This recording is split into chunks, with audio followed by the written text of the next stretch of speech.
Hey folks, David Stewart here. Hope you guys are having a fantastic day. We are going to talk a little bit about new author pitfalls today. Been doing all of the book publishing stuff a little bit out of order, like I did.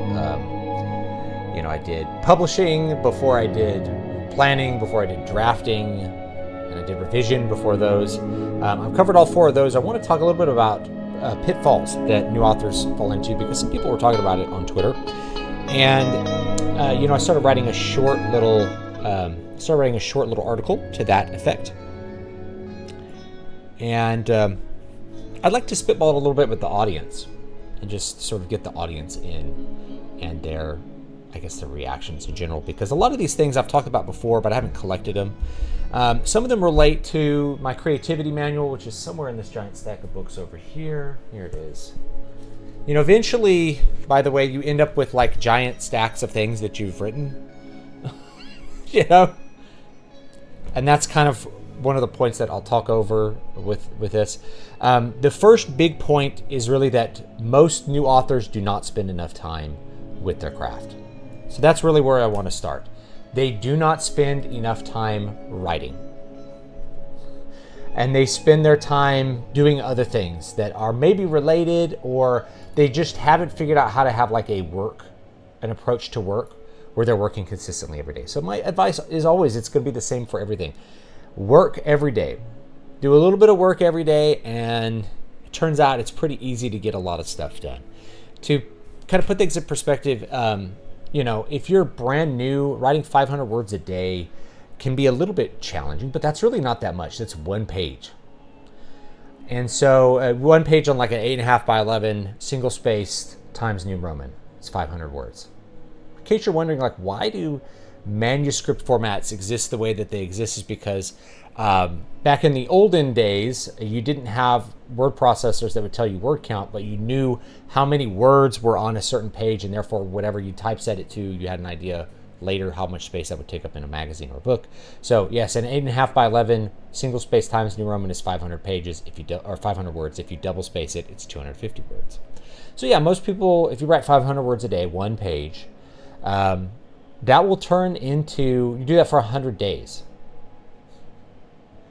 right? That's 50,000 words. That's a book, right? And then chances are that's longer than a lot of the books you read in school.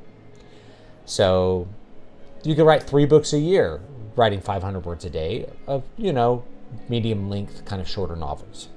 Okay. If you want to write a 100,000 word book, then you just double that, 1,000 words a day, or, write one a year. No big deal. I knew people that have spent years writing one book. So just think about how much more you get done if you just worked consistently, if you just sat down and did the work. So that's the first big one that I always see. And it's not just authors, it's like, guitarists or piano players, it's musicians, it's artists, it's everyone. They have trouble working every day. So just set aside a time to work and just work every day. That's going to solve almost every problem. Will be solved with enough practice. So just spend the time practicing. Number 2 is they don't realize they will suck. This is a big one. The first time you try something, you are going to suck at it. You're not going to be good the first time you try doing something. This is, we all forget this lesson as we grow up, and we have done things that build upon other things so long in our lives, we don't realize what it's like to try something new and not be good at it. We tend to forget that. It's like, you can even think of it with a video game. How good are you when you play the tutorial versus how good are you 80 hours into an experience? It's like people died at level 2 playing World of Warcraft because they didn't know how to play, right? Which seems silly if you've played the game for a long time, but you have to think about where you begin. You begin as somebody who dies. So it's the same thing with anything else, the same thing with books. The first book you write is probably going to suck. The first couple books you write might suck. Certainly the first story you write is going to suck. When you begin writing nonfiction articles, they're not going to be good. You're just not going to be good at it when you start. And that's not bad. That's fine.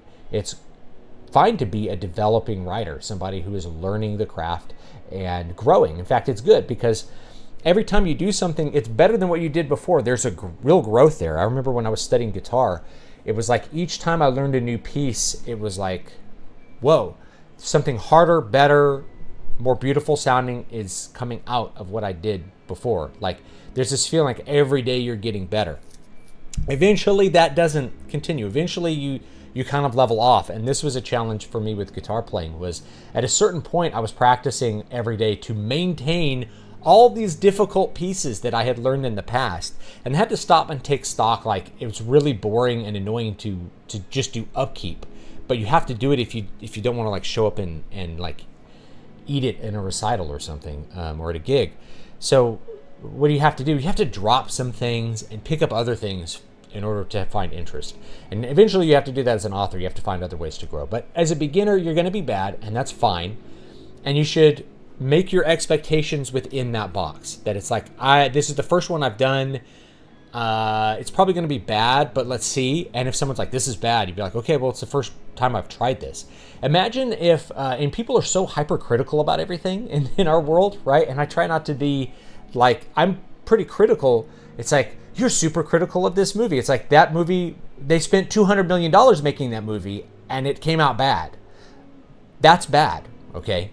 Versus somebody's like, I spent $5,000 making this home movie and I watch it and I'm like, well, it's bad, but I can see all these potential good things. I'm going to be way more positive towards somebody who just did something new, right? Imagine you're a toddler, right? We're not born walking.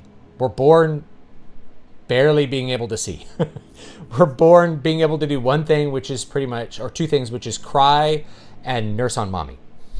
Okay.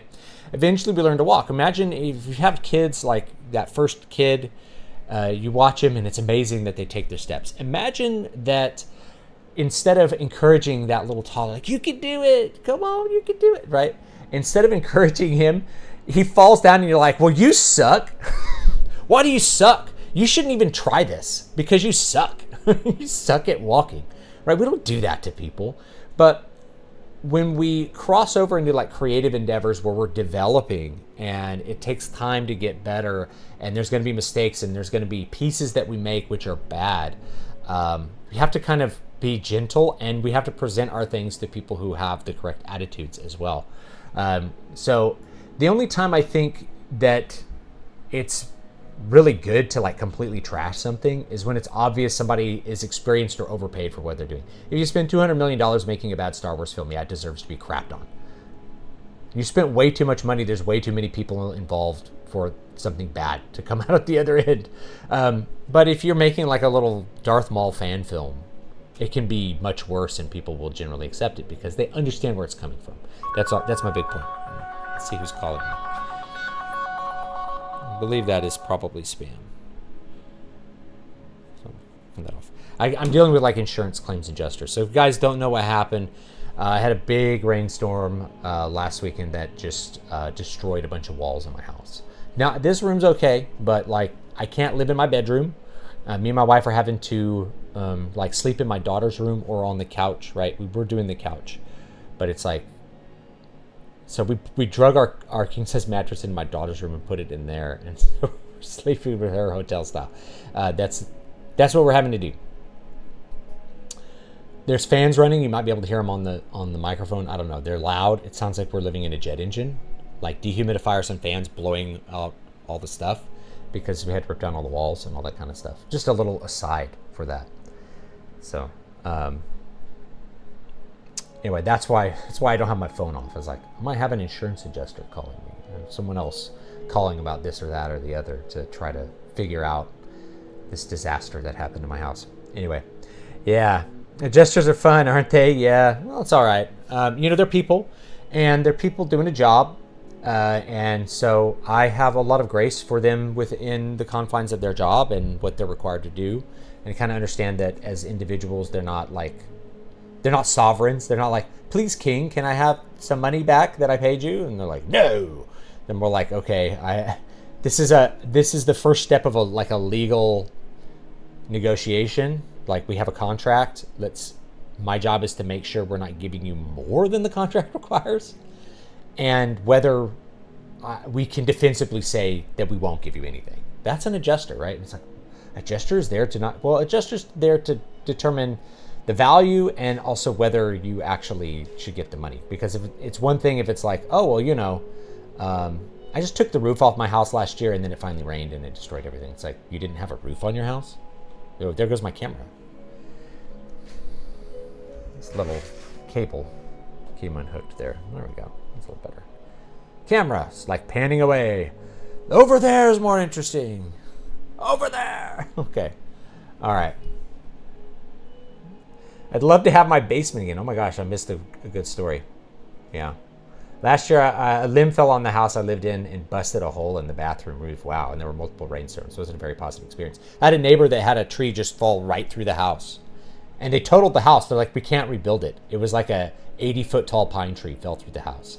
So they like knocked the house down and built another one. It was like, whoa. They're just like, it's cheaper to knock it down and build a new one at this point. Okay, dang, you know. Everyone pulled through in the end. Very relieved it's over. I'd love to have my basement again. Yeah. Well, in this case, like a flooded basement. Boy, that's stuff to get rid of. In this case, it wasn't a flood. It was like water came into the walls. And like, I'll show videos. I'll post it on like the Discord. Like me walking through an inch of water in different rooms. Just from the rain. It wasn't like there was no flood. It was rain falling through a gap. Basically, we were putting a covered patio on. And so the edges of the roof weren't there. They were tarped. And there was so much rain, like the tarps didn't do anything. All the water just like ended up in the house. It was like 4 inches of rain in like an hour or something. It was really insane. I saw that Dubai is underwater.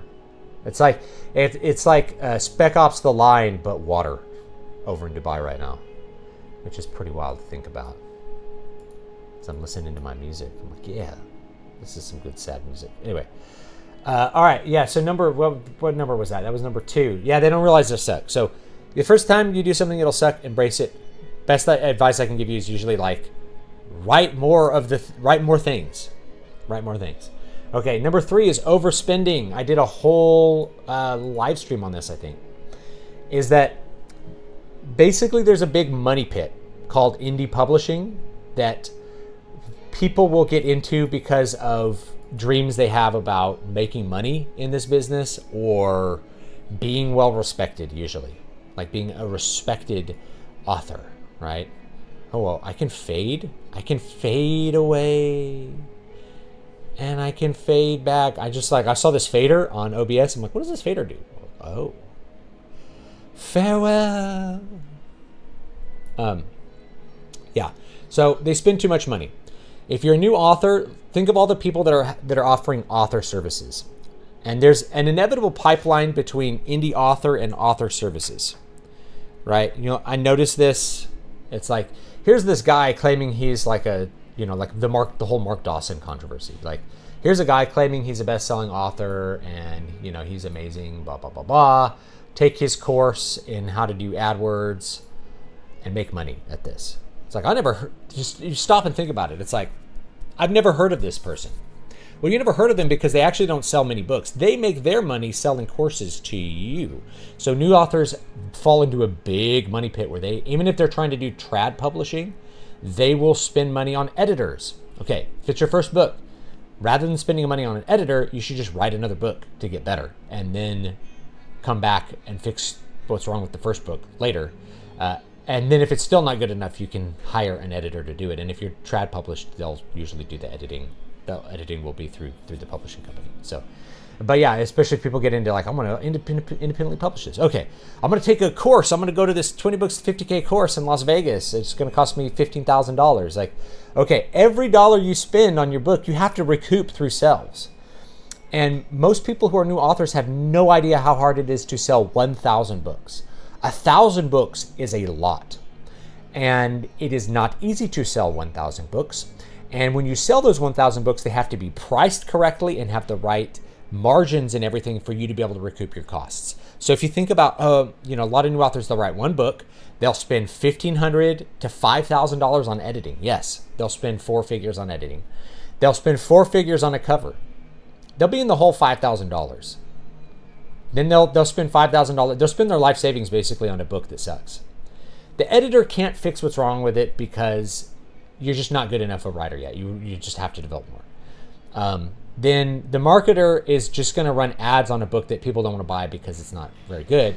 And you spend a lot of money on a cover. Maybe it's not even a good cover because you don't know what a good cover looks like because you haven't been in the business long enough to make those kinds of decisions. And that's one of the advantages of a publisher, right? Even a small publisher will have an idea of what a good book cover is supposed to look like so that when they hire somebody, it's not going to be bad. But, they'll spend all this money on all of these services and they'll never recoup it. You have to think like, okay, if I'm going to spend $10,000 on a book, how many copies of the book do I have to sell? If it's let's say you're going to sell it at $4.99, that's expensive actually for an ebook, believe it or not, right? $10.99 for an ebook is like unheard of outside of trad publishing circles, and they price them at $10.99 so that you'll buy the paperback instead. They actually don't sell that many ebooks, but anyway, let's say it's $4.99. How many copies do you have to sell to like make back $10,000?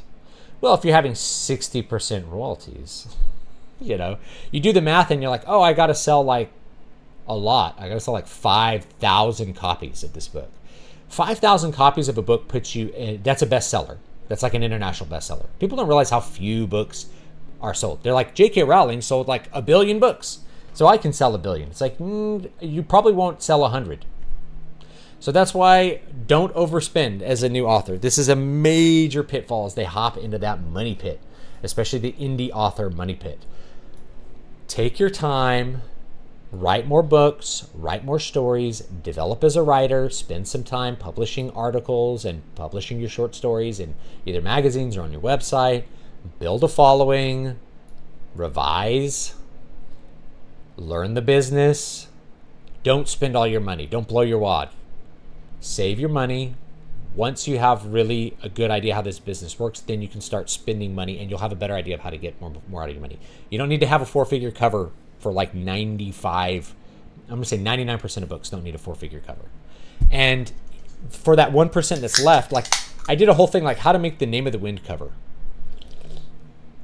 We made it with free software, like free images, right? That's a garbage cover, and yet it sold like 1 million copies. Or 500,000, however many it sold, right? That's a lot on a bad cover. So your cover doesn't need to be 4 figures, chances are. And even if you want like a painted cover, there's artists that will often do it for a lot less than $1,000. I have really high standards for like painted art, which is why I have so few of it on my books. But, that's how it is. So you got to think that every dollar you spend, you have to somehow recoup. And once you start thinking of it like that, it's like, am I going to make an extra $15,000 going to this convention versus just learning whatever they have to say somewhere else? Chances are is no. Am I going to make special connections that will earn me extra money? Probably not. You probably make more connections on Twitter, right? What about these guys? What about the secrets they're revealing? Surely they're valuable. Are they? Do you know who they are outside of the conference?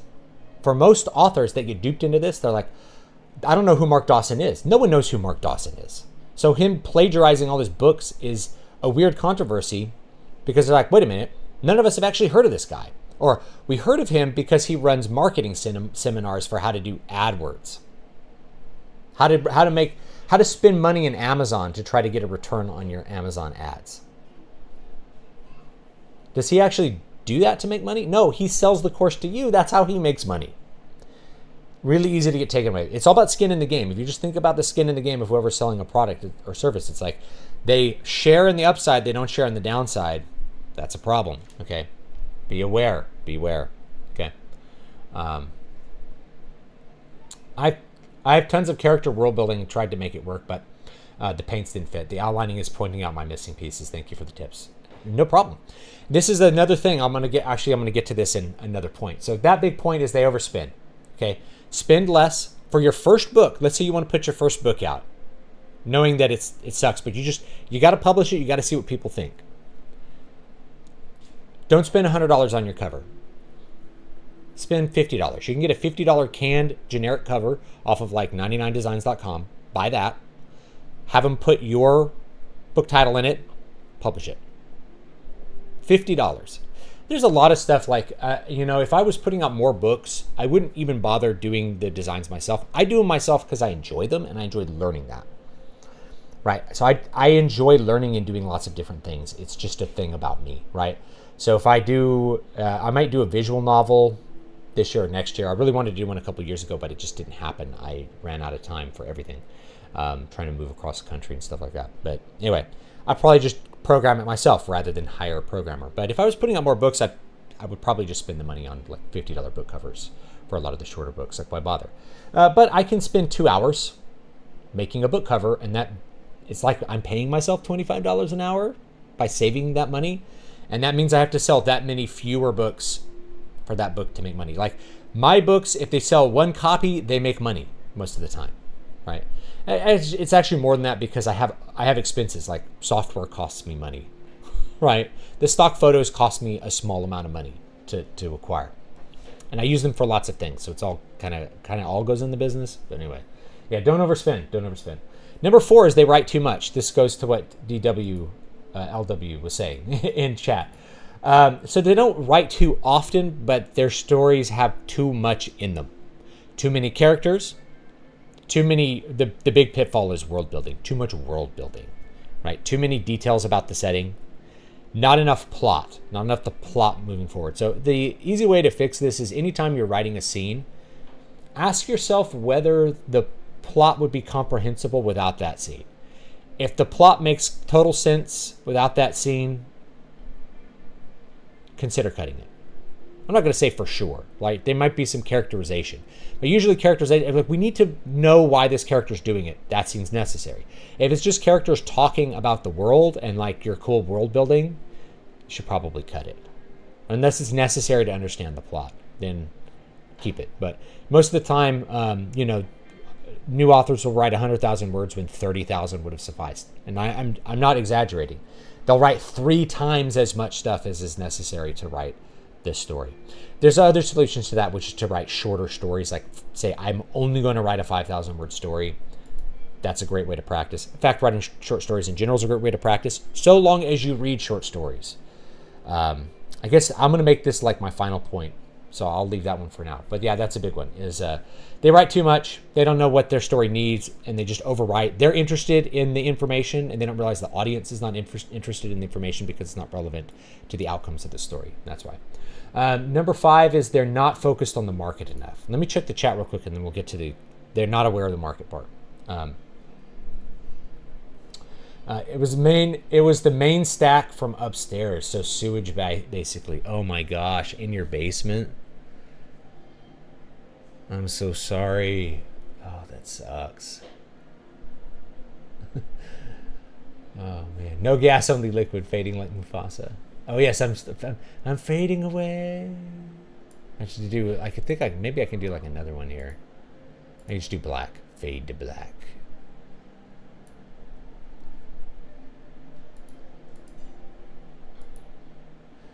We're fading away. All right. Yeah, don't squeeze triggers. You pull triggers, you don't squeeze them. Weekly Shonen Jump has to sell around 1 million copies at $2. 1 million copies a week. That's insane.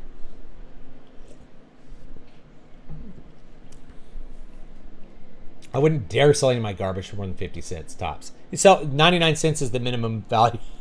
That's the least you can sell is $1. So $1's your bottom end. You gotta provide $1 worth of value. Figure it out. What do you think of starting out writing somewhere like Substack and engaging readers by giving them a level of involvement, including there's some suggestions in the stories? It's great if you can get people to read it. Wherever you can get people to read, it's a good idea. So try it out. Write some stuff on Substack. I have a following on Substack. I put out an article a week on it. My stuff's usually nonfiction, but you can read all the stuff I do for the live writes on Substack if you are like if you're like pay me on Substack, then you get that. But you can also get that through Patreon and all that kind of stuff. So every time I write something on one of these streams, it's free for anybody that's just giving me money. You give me money, you get free stuff. That's the way it works. Free, right? I try to give you value. Everybody who's on the Patreon gets a copy of this plus a free book every month. Did you see any of the Fallout show? No. I saw like one scene and it was so bad that I didn't want to watch the show. But some people are saying it's good. I don't like Fallout as a setting anymore. I think I liked it in the 90s with the first 2 games. Fallout 3 was okay, but I had friends who really liked Fallout, and I just never thought it was that interesting. It's kind of a fun game, but I've never replayed a Fallout game. I have never replayed a Fallout game, so that probably says enough about. It's not. I don't think Fallout's bad, right? Just not everything's for everyone. Fallout 4 is. I couldn't even get through the tutorial. The tutorial was so boring in Fallout 4. I just like quit after the tutorial. I'm like, this is dumb. I don't feel like playing this game. Zero interest or caring about anything. I don't feel any kind of wonder exploring this game. I have zero interest in it. That's just how it was. Some people are upset about that. But they might like Fallout 4. That's cool. I'm glad you like it. But, comparing it to something like Elder Scrolls, which I've done a crap ton of content on, when you open up an Elder Scrolls game, there's a feeling like, I want to be here. Like, I want to explore this world. This world is an escape. This world is interesting. This world has secrets to uncover that are ancient and eldritch. Whereas Fallout, it's like, I'm going to maybe find some zombies or some super mutants. And maybe I find those glowy zombies. And those are cool, the glowy ghouls. And I got to manage radiation. Like, the gameplay's fun. I enjoy it. But I don't care about the stories of Fallout or the setting really at all. I think the only memorable thing from after Bethesda bought it, like Fallout 3, was like the cannibals in Fallout 3. That's the only thing I really thought was fun. Everything else, and maybe the super mutants, and I think it was New Vegas, the funny super mutant colony. So there's like two memorable things. Whereas like I could talk for days about Elder Scrolls. It's just such a better setting to me. And I'm a fantasy author. I also write science fiction, but the Fallout universe just doesn't appeal to me. So maybe I'll watch it, maybe I won't. I don't have time to watch an entire show. So there's a reason I don't watch TV shows much, and that's because I don't have time. The only time I have to watch shows that I can feel not guilty about watching it and not bored and feeling like anxious I need to get up and do work is like when I am doing cardio. Like if I'm on the treadmill or the exercise bike or just in the gym, if it's something that is not like I need to stare at, I can just have it on while I lift weights, and that's fine. That's the only time that I feel like good about consuming that kind of content. So asking me to watch an entire series is a big ask. It's a big ask. I don't mind doing it if I like it, but then if I like it, no one's going to watch the review. It's a very perverse incentive that I've talked about here.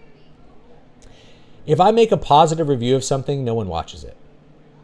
And I make no money and I get no attention and I can't sell any books through it. If I make a negative review, crapping on it, I'll get 10 times as many views.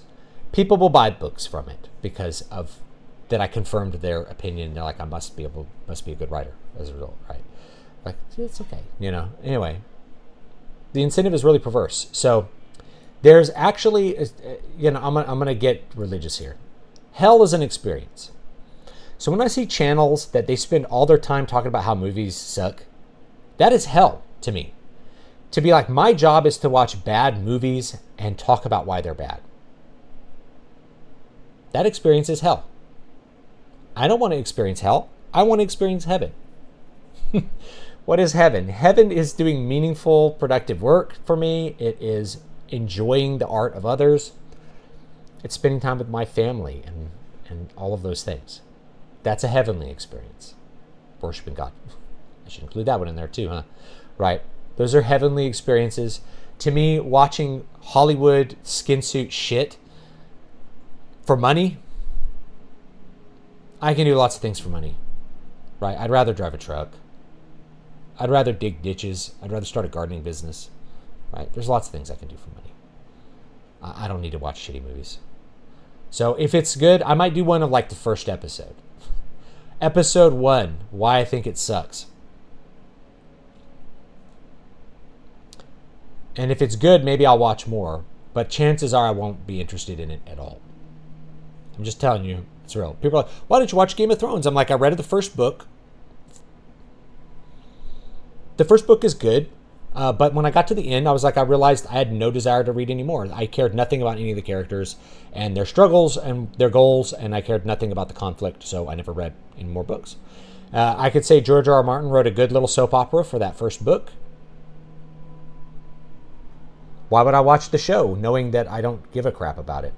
And especially knowing where it ended. Oh, it had a terrible ending. Why would I want to watch that? I'm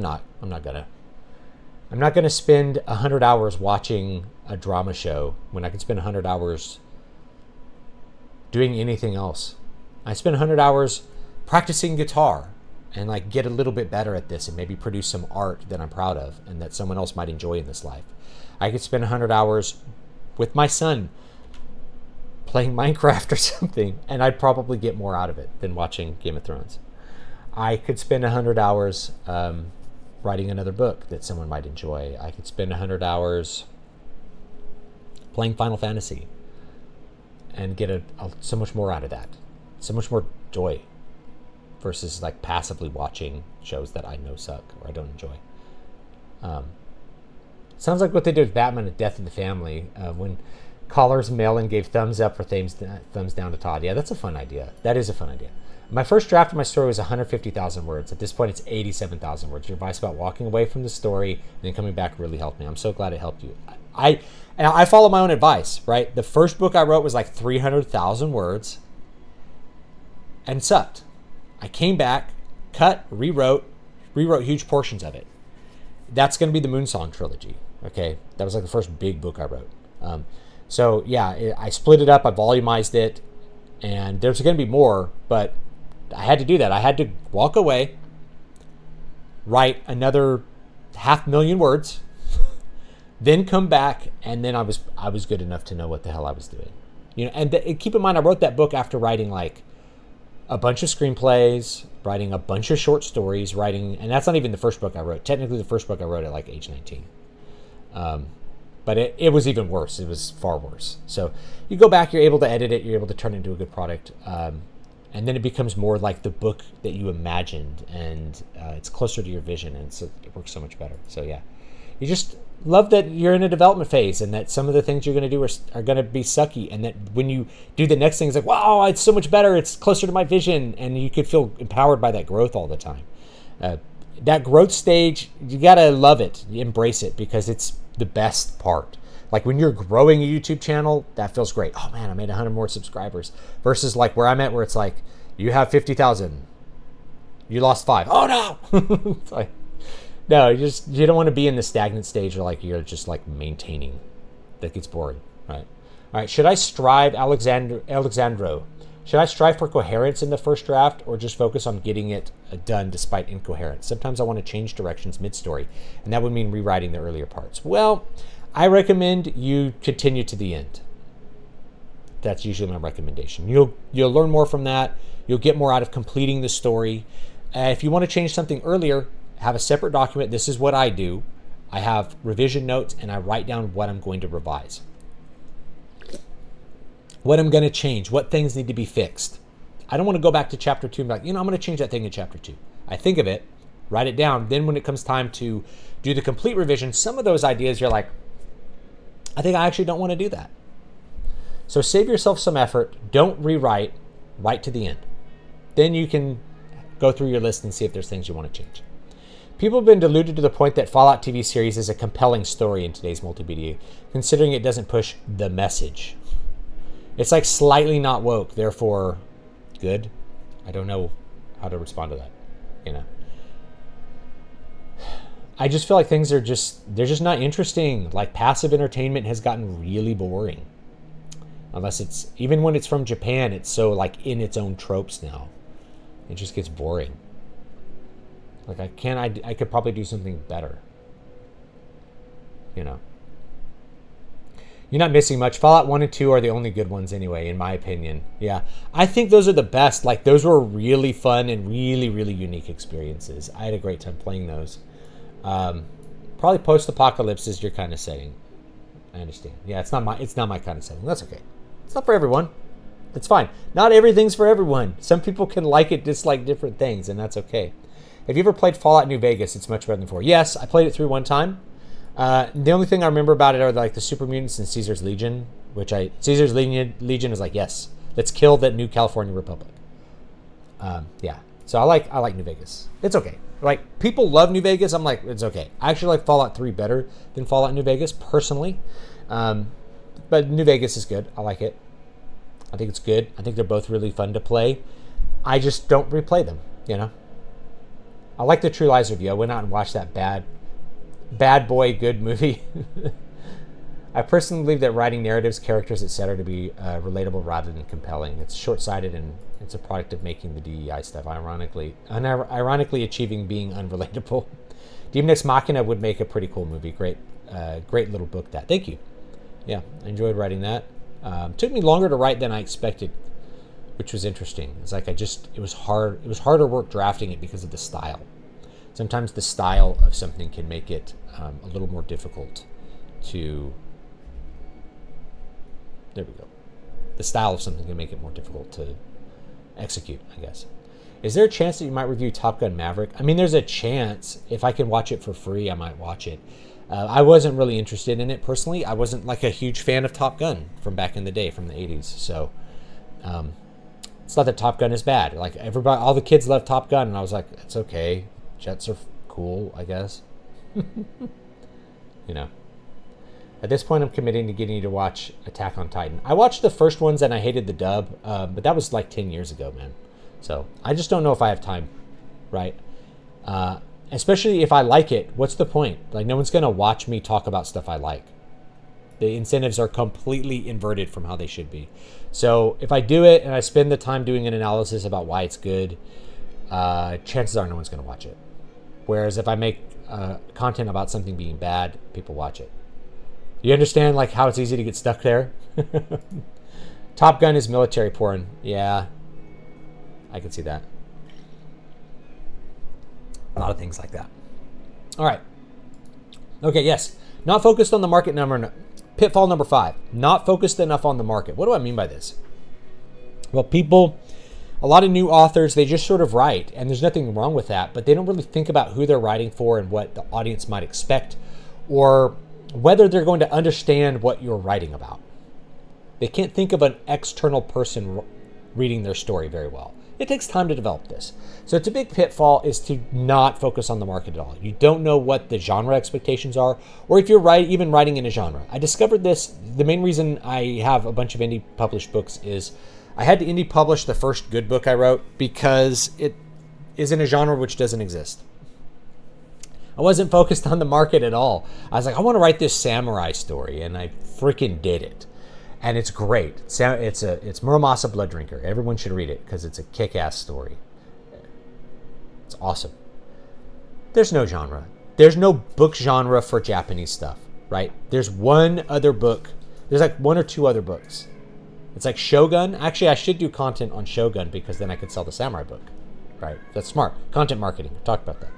I just haven't had time to watch Shogun. I watched part of the first episode with its like blue filter on everything. I was like, this is not as good as the book, for sure. Anyway, yeah, they're not focused on the market. So you write too far outside the genre, people don't want to read it. You write something that's really original, it doesn't have a market. There's no pre-existing market segment that wants to read it at all, or even it gets that much harder to get people to read it. You know, you write for yourself and then you get devastated when no one wants to read the book, even if it's good. It's like, how come no one will buy this book even though it's so unique and cool? It's like, it's because it doesn't face the market at all. It's like a unique piece of art, but that's not what sells books. So being completely unfocused on the market and then having the expectation that you're gonna sell a lot of books, this happens so many times to like indie authors. Sorry, my gas lock in my chair is broken too. Everything's broken. There we go. Indie authors do this a lot. They go, I finished my book, and then they publish it and they're like, where's my money? And it's like, you didn't write to market. You wrote a book that the market doesn't give a shit about. No one bought it. Now that's okay if you do that knowledgeably. In fact, I'll pull some out that I did this on, right? I have two of them here. Afterglow, Generation Y. This is a collection of literary fiction stories. Litfic. Okay, Litfic. No one buys Litfic.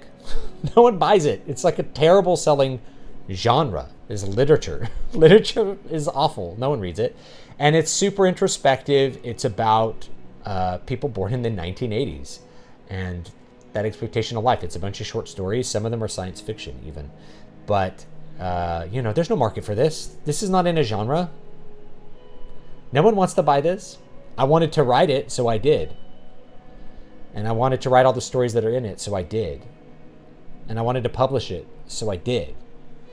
And what's great about making your own covers is that, like, this, in fact, these aren't even stock photos. I did this with a bunch of AI, right? It's just like a amalgam of a bunch of AI images on front and back. So it cost me, like, nothing. So it just cost me the knowledge that I learned to, like, design the cover. Why did I put that out if it wasn't going to make money? It's not market facing. I can choose to do that. Where's another one? Alshafalda. This is like the anti-fantasy book at this point. But I know there's people who love it, so it's okay.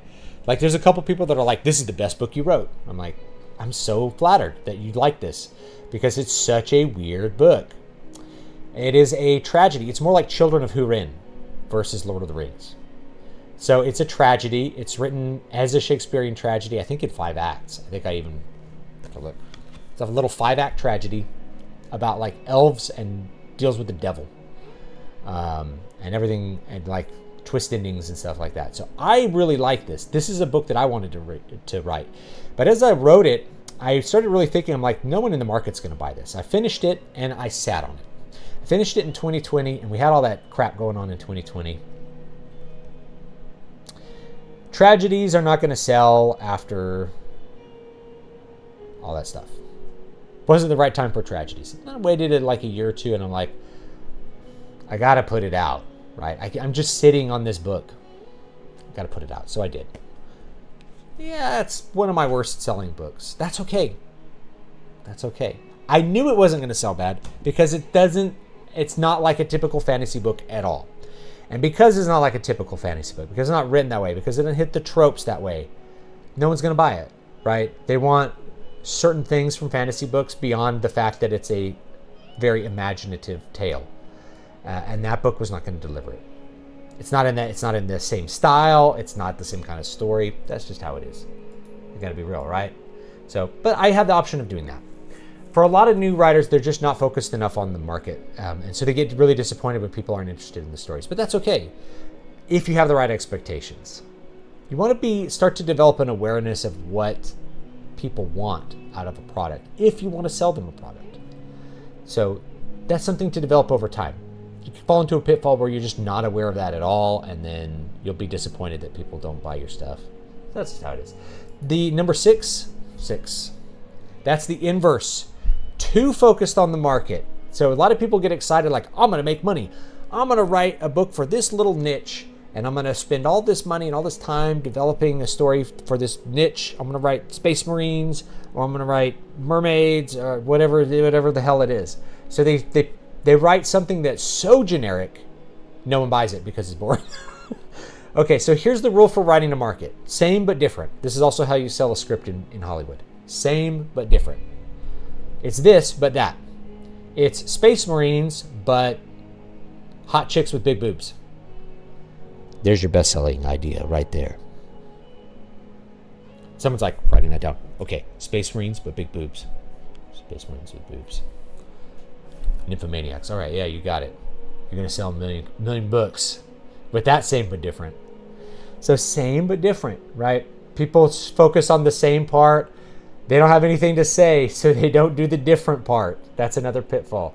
You have to have something to say. You have to have a reason for the book to exist, a reason to write it, something unique to present to the reader, or they will get bored of it and not read it. Or they'll read the sample and be like, this seems boring. You got to have a good hook. You got to have a good hook for what it's going to be. So same but different. I sold a lot of copies of, do I have it in here? Voices of the Void. I don't have it in the stack. I have so many books, they're just like falling out of my hands. And there's another stack of them. Voices of the Void. You get that for free on my Patreon this month. Voices of the Void. I marketed it as it's Aliens meets Lovecraft. right? It's this but that. Aliens meets Lovecraft. Is it a Lovecraftian? Yeah. Is it aliens? Yeah. But it's different. And so right away that hooked people. They're like, that sounds different. That sounds unique. But it sounds like it also is related to things which I know I already like, so I'll probably like it. So that's a really strong marketing technique.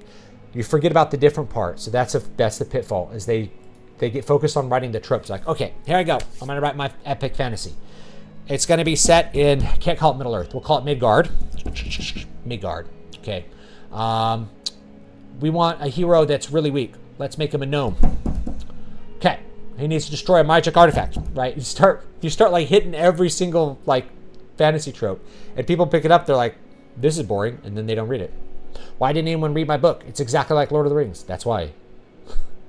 You're too focused on being the same. You're too focused on trying to write for market instead of thinking about delivering something unique for people. Okay? Yeah.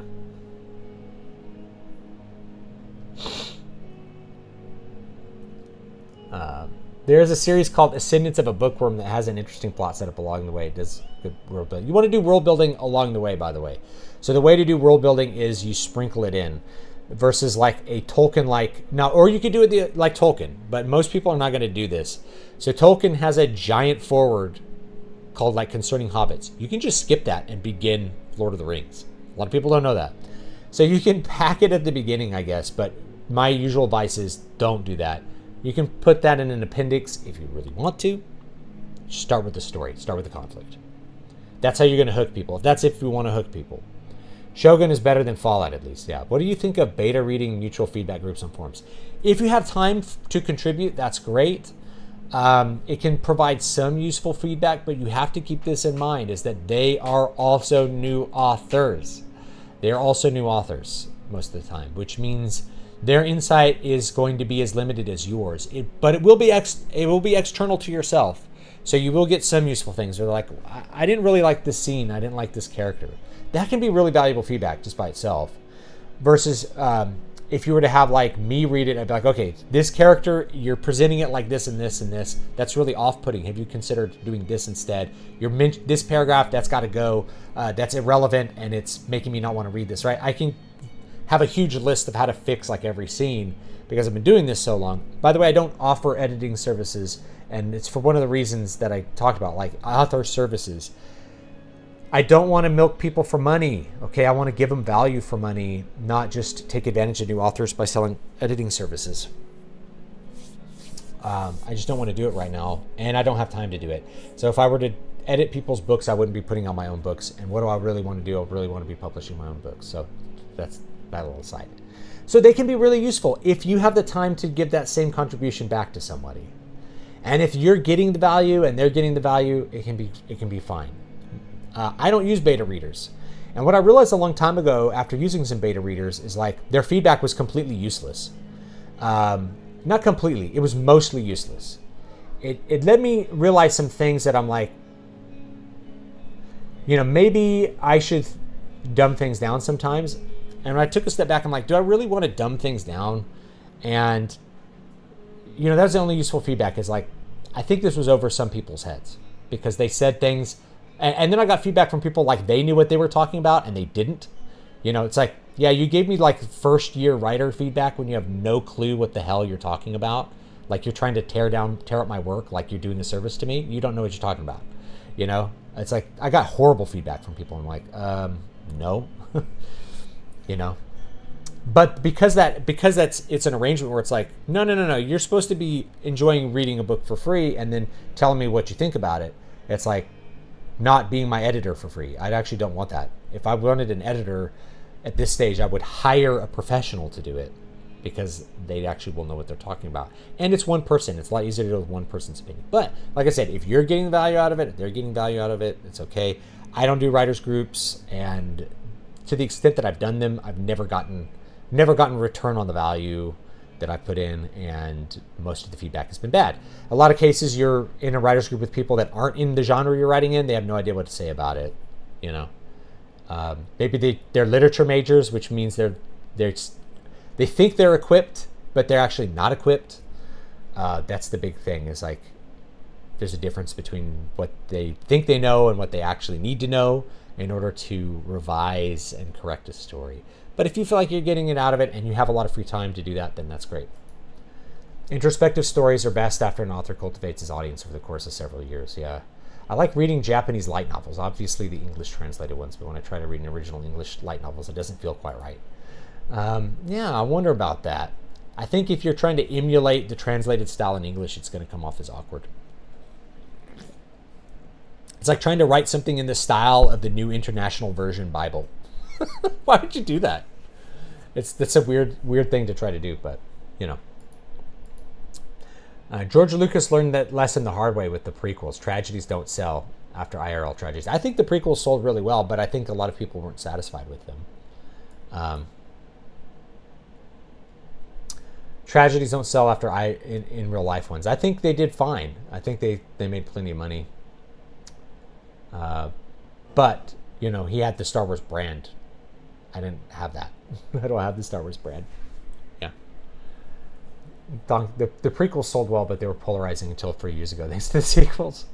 Prequels are only good compared to the horrifically bad, insulting Disney sequels. I think they're good on their own, but in different ways from the original. And they had their own flaws. I joined a science fiction and fantasy beta reading forum last year. I provided some feedback to others, but haven't submitted any of my own work there yet. Yeah, I don't know. If you have time, like a lot of young people have time, I don't have time for that. I'm old. I'm 40. I'm old. My life is full of important things, so it's hard for me to even keep up with like Twitter or my own Discord. Hard enough for me to do that. I couldn't do a beta reading for it, especially now when I've like published 20 some odd books or something. I just couldn't do it. Not that you wouldn't get the value out of it, but if you have the time, it's mostly if you have the time, then yeah, you probably get some value out of it. All right, yes, number 6, too focused on the market.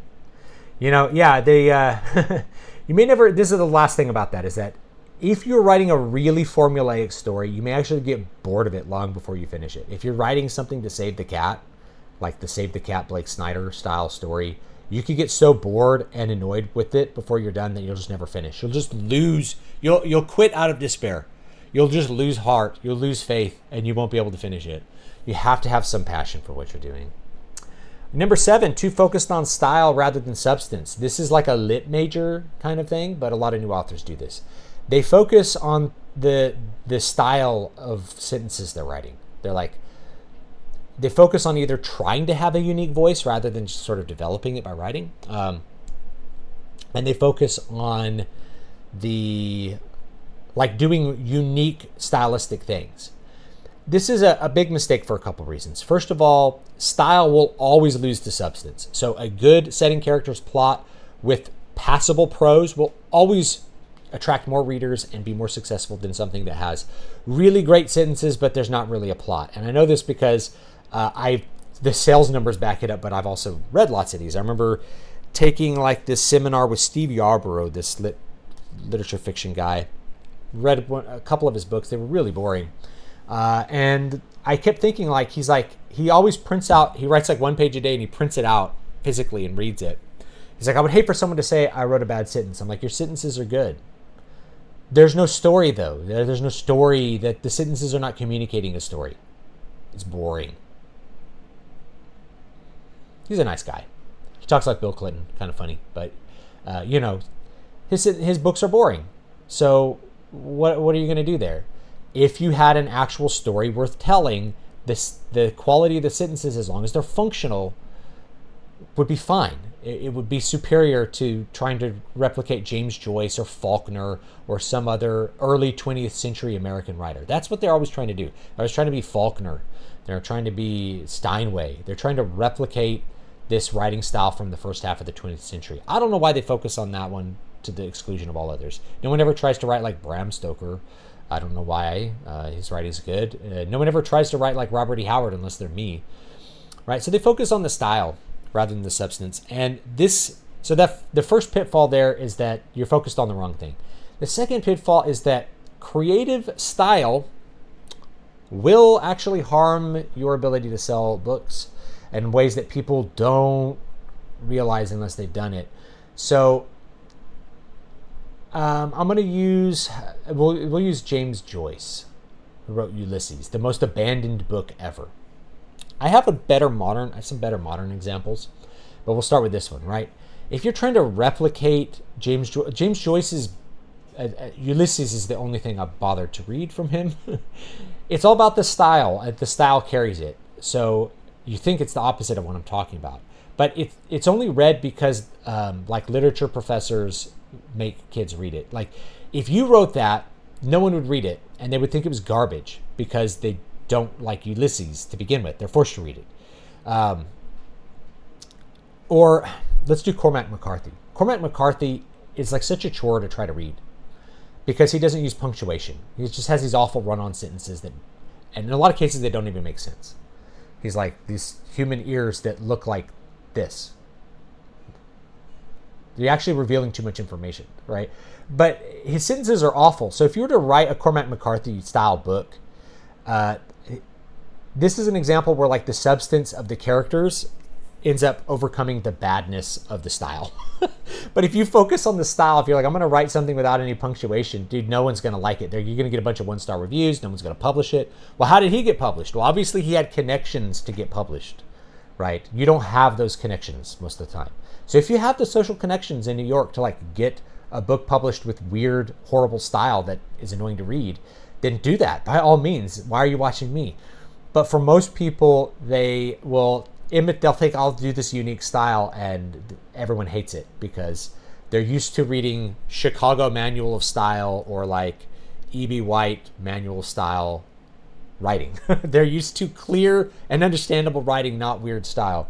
And in fact, probably Cormac McCarthy might be the best example of this. Is like the characters. People remember these characters and just sort of forget about the awful style of the books. So, think about it. Like, good characters and plot are going to trump your style every time. Okay, so a lot of literature majors will focus on the style they're writing and not think about the substance. Number 9 is the opposite of that. You focus on all of the little pieces of the story. You forget to make the sentences good. Right? You're like, I have these good characters. I have this great plot idea. Boom, boom, boom, boom. I have it outlined, and then your micro is terrible. You have to still make your prose at least serviceable. It doesn't need to be purple, beautiful prose. It needs to clearly communicate what's going on, though. If I get to like a paragraph and I don't understand what you wrote about, I don't understand the actions that happened, that's a problem. Okay, so you have to do the micro correctly. So yes. The big story elements are most important, but you're going to tell them through sentences. So your sentences need to be at least clear. They need to be at least readable. They need to at least communicate the ideas that are important about your work. Dialogue doesn't need to have memorable Shakespearean quotes on every page. It doesn't need to be Tolkien. But it does need to communicate the actions and intents and reactions of the characters in a way that the audience is going to understand. It needs to be clear, right? It doesn't need to be poetic, but the dialogue needs to communicate the important elements of the story. Why is the character doing this? How does the character feel about it? What does the character think about another character?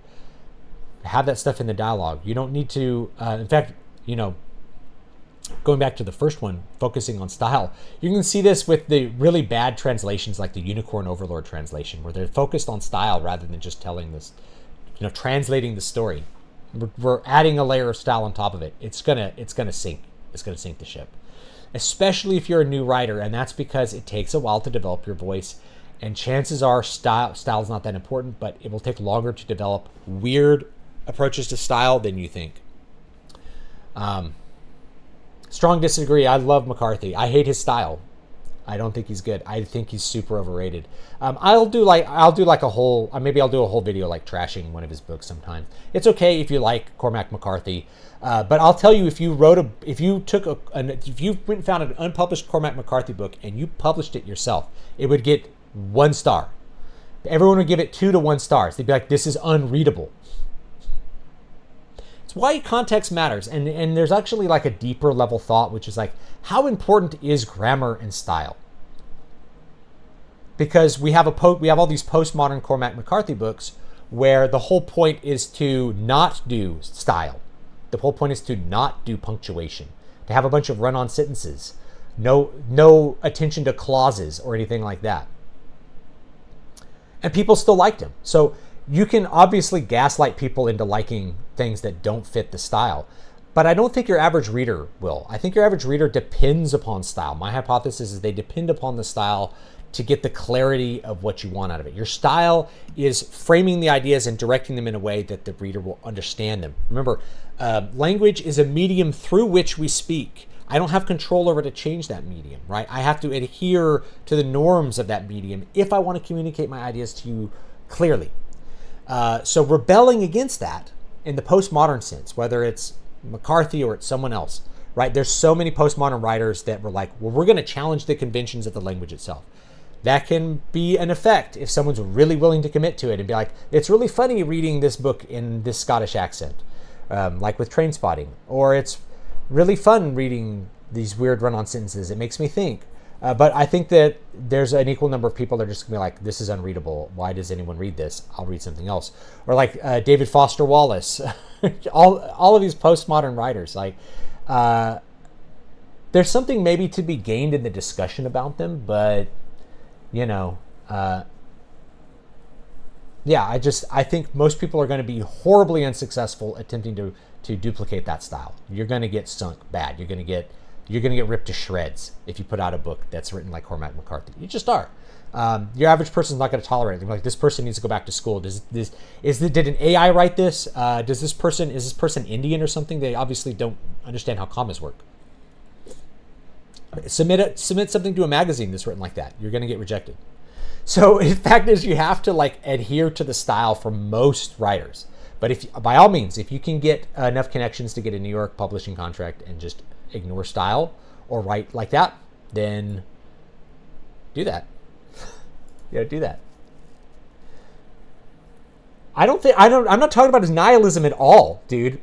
Honest outer. I'm not biased because I think he's nihilist. I'm not talking about that. I'm talking about his terrible writing style. I'm talking about his sentences. The micro, right?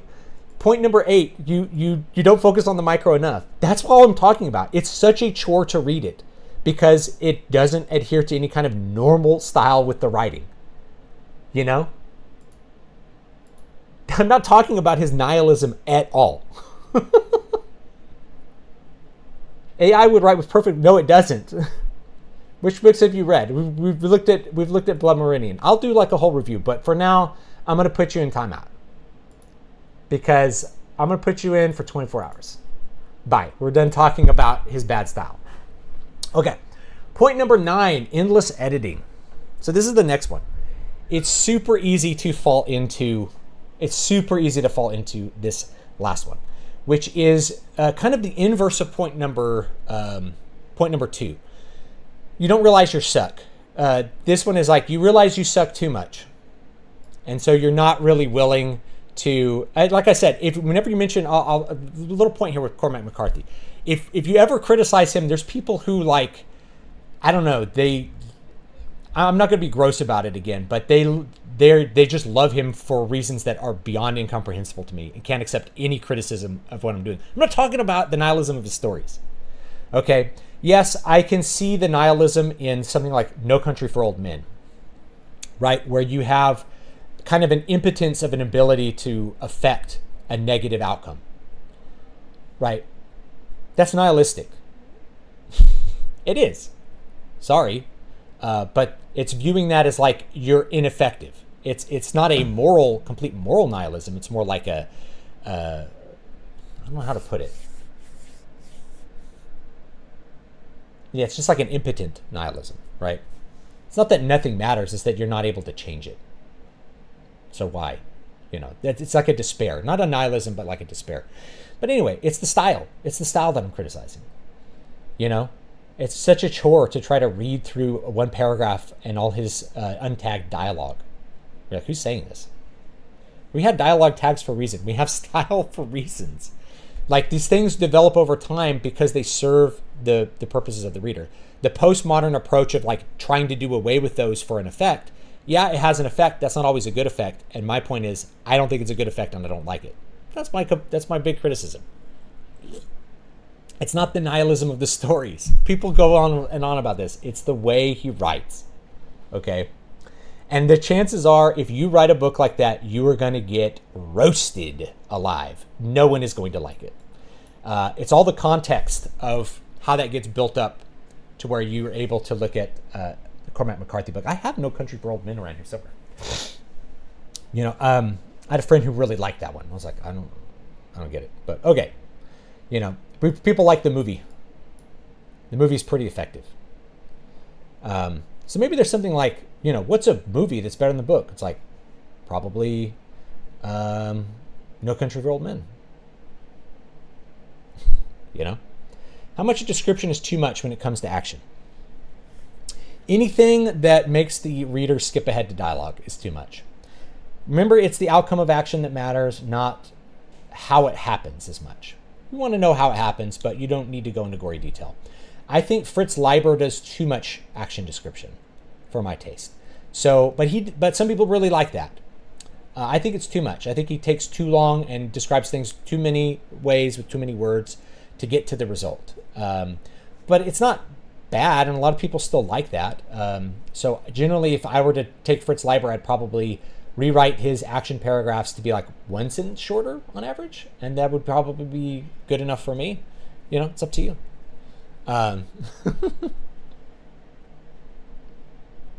Yeah.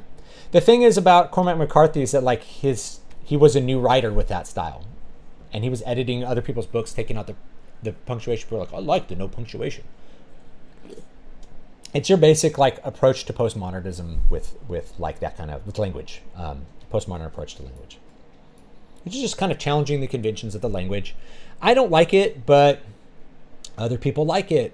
There's reasons people like things. Whenever I mentioned Cormac McCarthy, people are like the Judge and Blood Meridian and all these characters. And I'm like, okay, I'm glad you like those. I just think the sentences are god awful. And it's not. And it's like it's not just that they're all. It's like annoying to read the books. It's like I have to put more effort into reading the books than I enjoy. With the no dialogue tag. I think he's the one who does the no dialogue tags, right? I know he does tons of run-on sentences. I think he just doesn't tag dialogue either, if I remember Blood Meridian correctly. People are like, "Have you read this?" I'm like, I don't want to read it. I don't want to finish this book. But maybe I'll do that just to do some content on it because it might get some attention. The people who love his work think he's the best, and I have never gotten a compelling reason why they like it. To me, that makes sense to me at least. It's okay. All right. Yeah, so endless editing. This is what I wanted to talk about. Endless editing. This is where you think you suck, and therefore you never publish it. And the pitfall here is that not only do you never publish it, I usually tell people, take your book, if it's your first book, put it in a drawer, come back to it later.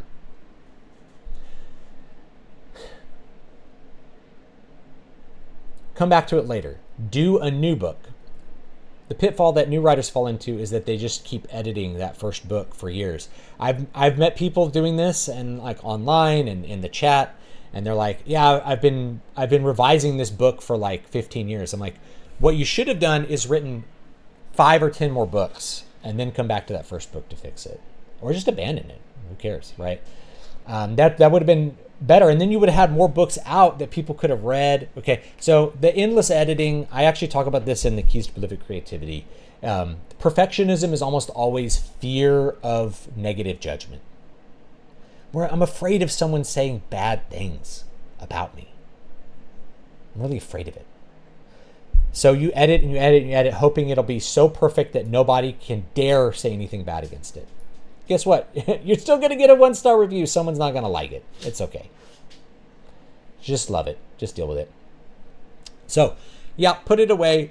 Write new things. Instead of editing and rewriting. I don't know how many people pop up and they're like, real writers rewrite things 5 times. It's like, real writers don't. There's so many writers that you think are the best writer who never revised a book.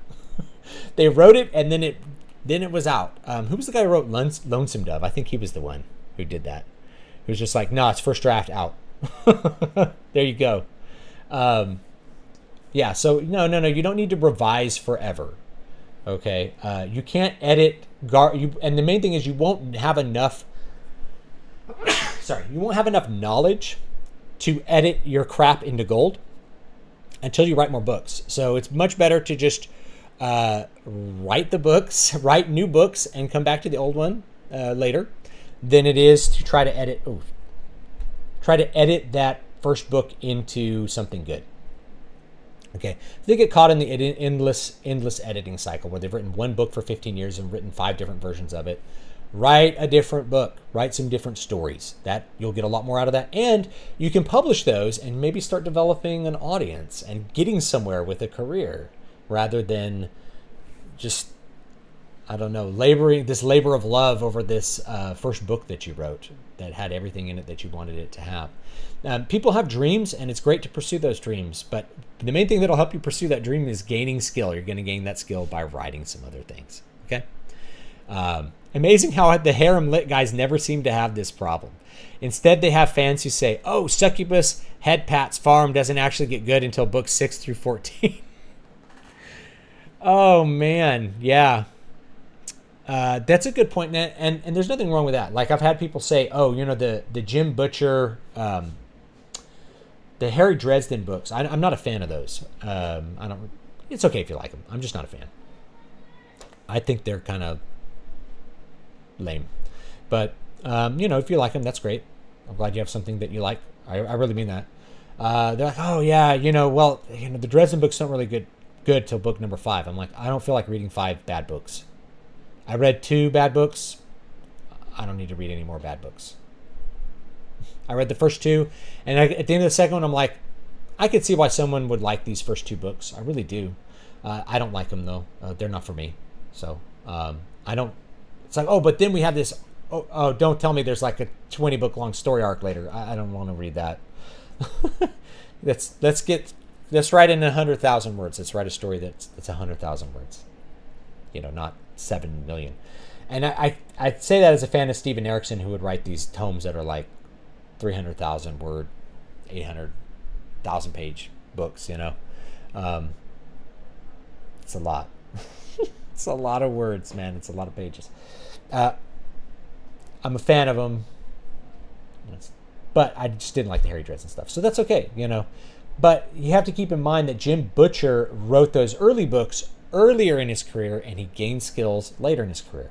It's kind of the same thing with Brandon Sanderson. You can read that first book, Elantris, and it gets better as you read the book because he got better as an author as he was writing the book. And there's nothing wrong with that, right? And you can see the good stuff that's in that, and maybe you like the later books and they think they're executed with more skill. Well, of course, he's got more practice as a writer. Of course, he gets better over time. And then at the same time, a lot of later Brandon Sanderson stuff I don't like. I think the Stormlight Archive has an amazing first book, and that's all I think is worth reading out of it. Let's see here. No one wants a new writer with a style. They'll accept 5 novels that you found your voice. Yeah. But like I said, I think Cormac McCarthy's first book was Blood Meridian. So there you go. It's really about having the connections that for someone, to get editors that buy into the postmodern process. Honestly, the more I read other stories when I write, the more I understand what's strong writing and what's weak. It takes time, but it's an organic process. Yeah, you have to read. So that's actually going to be number 10. After endless editing, number 10 is you don't read. I'm going to write it in my document. They don't read. Okay, so this is a thing. How do I don't have time to read. Okay, you don't have time to write. You need to be having some inputs to develop a style. You need to know what other writers did so you have the tools to write what you're doing. There's lots of ways to fit writing into your schedule. You can put your Kindle app on your phone. Instead of doom scrolling Twitter, read some of a book. Okay, you can use audiobooks. You can schedule time to read. You can carry a novel around with you instead of a phone and read that in your downtime instead of reading Twitter, or Facebook or something. So there's a lot of different ways to pack in more reading. Point is, you got to read.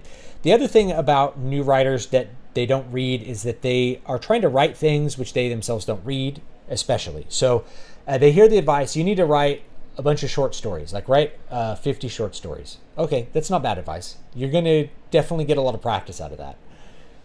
but they've never read a short story in their life, or they've only read a few ones in English class. They don't really understand the format at all. You need to go back and read some short fiction if you want to write short fiction. Okay? Read, and I can give tons of, you can read Kursova magazine is still out, right? There's like the Iron Age Anvil magazine. You can read those for more pulp stuff. You can go back and read old pulp magazines from the 30s. You can read Robert E. Howard and H.P. Lovecraft stories and all the other millions of forgotten writers that I can't list off the top of my head that wrote great pulp stories of the past. Short fiction kind of died out with the magazines like decades ago at this point, but for people who want to write short fiction, you have to get in to read it. Like, most of the market has been directed towards novels for a while now, but you can get a lot of, I guess, work on yourself by doing short fiction. So do that. Read it to get a feel for it, and you'll probably really enjoy it. It's something really good to being able to sit down, read a story, get a complete plot with characters, and then be done in one sitting. That's pretty cool. I like that. Right. I started, let me see. Okay. So yeah, I guess that's 10, right? They don't read. So find time to read. Squish it into your schedule, and then you'll have a lot better tools that you can use to do other things later. Any tips on what to do if when stuck on how to further the plot? I'm in writer's block. Outline. I did it maybe 2 weeks ago. Outlining. So stop where you're at, write down and outline what you did, write down what's going to happen. Main reason people get writer's block is they don't know what happens next. You will fix that by outlining your story. Have a list of events. I have that document. It's like on some of my stuff. The little planning document we did, and I'll probably jump into that story. I'll show you I'll show you an outline in like 2 minutes if you just stick with me for a few minutes. I'll show you the outline that I did and how I outline, which is very loose compared to how most writers do, but you can do something better. You have to outline. You have to know what happens next. Start with the end and work yourself backwards to where you were at. Lots of ways to do it. I started a novel in 2015 and told my brother my premise, and he shat on it basically, and I slowly stopped, but then noticed so much of my ideas popping up in shows and movies ever since. Yeah. That's kind of like this thing where it's like, baby's walking. What do? You go, good job, baby. And he falls down. And you're like, that's so great. It's okay. But what we tend to do with whenever somebody tries something new, oh, I'm going to write this book. Well, what's your idea? Oh, it's going to be this. That sounds like shit. You suck. What a horrible thing to say to somebody. But parents, siblings, friends, they do it all the time. They just crap on you whenever you try a new thing. They just shit on you. They don't support you at all. So unfortunately, that's a very vulnerable position to be in, and it's really hard to deal with people who are just naysaying you all the time. You have to try. It's like, well, I know it's my first book. I'm going to really try this. I've had it with music. I've had it with all kinds of people. That's like they have never tried a new thing in their life, so they have no idea what it is to like try to be creative or try to be new, or how to support somebody doing that. They're just like, yeah, you suck. It's an awful thing to do. Never share concepts. You'll either get discouraged when someone doesn't like it, or you'll get the false reward of having delivered the story and no one, and will never actually write it. A lot of people make the mistake of thinking the idea is more important than the execution. Maybe that would be number 11, but I don't think new writers really make this mistake quite as much. It's mostly like people are like, I have this idea for a story. I'm like, great, go write it. They're like, no, you can write it, and then we'll like split it 50-50. It's like, nope. I don't think so. Your idea is not that special.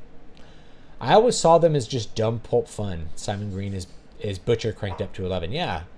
It's okay, I don't hate the Jim Butcher novels. I don't hate the Harry Dresden novels. Right? I'm not like crapping on them. They're bad. I don't really like them. They're not really for me. They're a little too silly.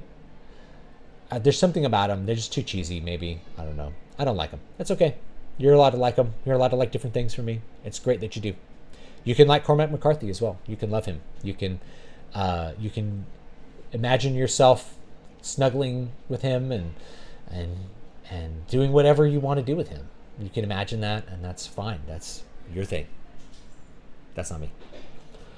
I actually conditioned myself to get an iron chin. You got to get criticized, but I learned to pick up the constructive ones and ignore the clapback at the slandering. Yeah, people, most of the time when people attack you, it's about themselves, not you.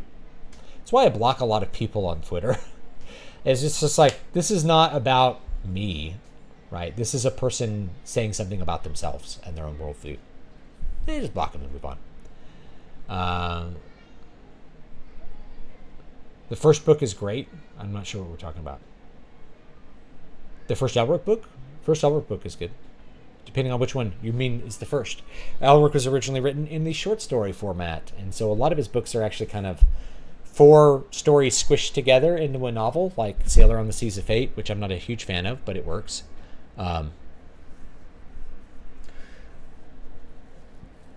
Elric of Melniboné was written after the rest of the series, and I think including Stormbringer. I think it's the last one written, so it's like a prequel. But it's a great place to start, I think. A lot of what I read has been short stories. I might have even read more short stories than novels. I read a lot of short fiction. I like it. But like I said, I think a lot of modern readers just don't read it at all. It's not part of, it's not, you don't see any of it at the airport.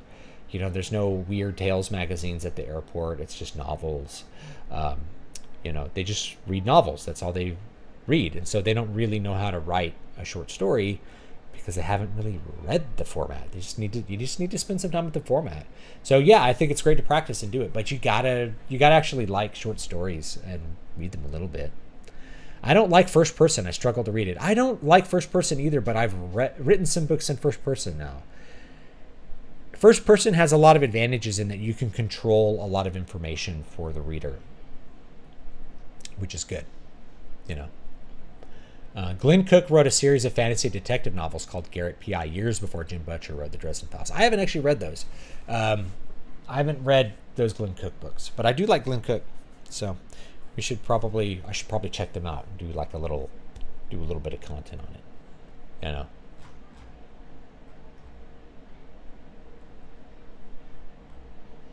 All right, I think that's about it for those. Those are the 10. I'll go through them again. Number 1, they don't work consistently. These are the new author pitfalls. Number 2, they don't realize that they will suck. Number 3, they overspend on materials for books like editing and book covers. Number 4, they write too much. They put too many things in the story. Number 5, they are not focused on the market enough. Too insular. Too focused on their own desires for what they want. Number 6 is they are too focused on the market. It's the inverse. They try to write to market and they're too formulaic. They're too formulaic with their writing. Number 7 is they're too focused on style rather than substance. Like the way that you write the sentences or some little thing about the style rather than the meat of the book, which is going to be the setting, characters, and plot, which will always trump that. Number 8 is the inverse of that. They're too focused on the big ideas to execute the micro well, like writing good sentences. So they could fall into either one of those. You kind of want to split the difference. And then number 9, endless editing, kind of going back to they don't know they will suck. They think they suck too much. It's the inverse of that. So they edit without writing anything new, which is what they need to do in order to be able to properly edit their book. Number 10 is they don't read. They don't spend enough time. They have a craft called writing, but they don't spend enough time ingesting what other people are doing with that craft to be able to have the tools to do it correctly. Stephen King said, if you don't have time to read, you don't have time to write in a story. So those are the 10 things. Yeah. First person was great in short fiction. I had a whole first person chapter in Muramasa, which was kind of fun. There's big portions of Lord of the Rings that are actually in first person because of the way that the weird way it's constructed, where you maybe have Gandalf telling a long story in first person about what happened to him, or Aragorn. You know, it's an interesting thing in Lord of the Rings that a lot of people don't pick up on. So anyway, there's that.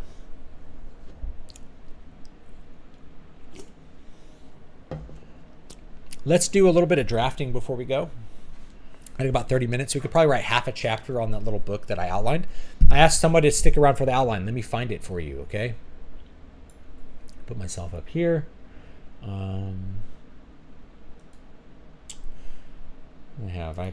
This tentative title, Prince of Twilight.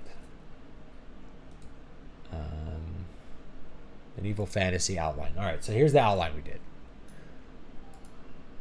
I can fade us here. Fade me back. Wait, no, it didn't work. There it goes. All right. All right.